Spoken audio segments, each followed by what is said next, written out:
The custom of exchanging presents on a certain day in the year is very much older than Christmas, and means very much less. It has obtained in almost all ages of the world, and among many different nations.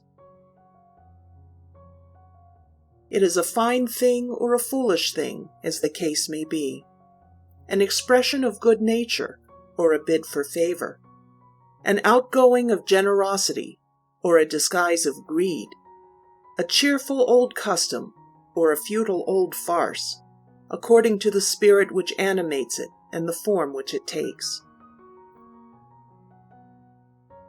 But when this ancient and variously interpreted tradition of a day of gifts was transferred to the Christmas season, it was brought into vital contact with an idea which must transform it, and with an example which must lift it up to a higher plane.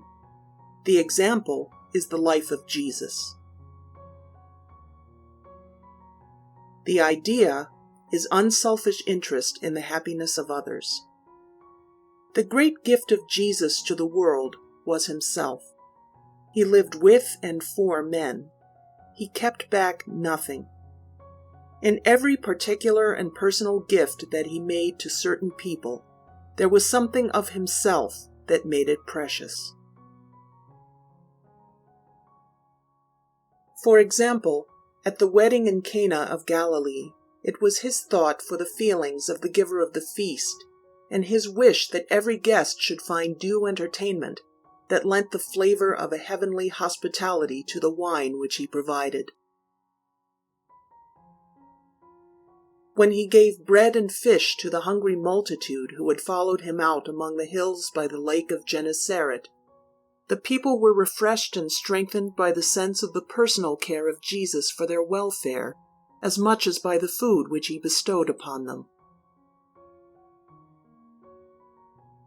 The gifts of healing which he conferred upon many different kinds of sufferers were, in every case, evidences that Jesus was willing to give something of himself, his thought, his sympathy, his vital power, to the men and women among whom he lived.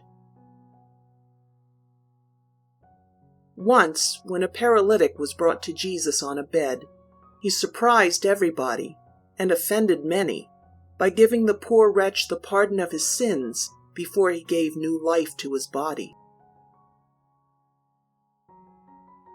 That was just because Jesus thought before he gave, because he desired to satisfy the deepest need, because, in fact, he gave something of himself in every gift. All true Christmas giving ought to be after this pattern.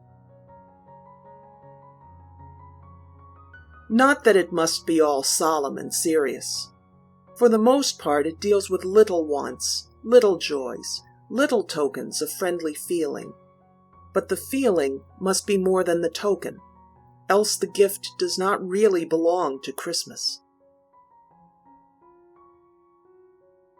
It takes time and effort and unselfish expenditure of strength to make gifts in this way, but it is the only way that fits the season. The finest Christmas gift is not the one that costs the most money, but the one that carries the most love.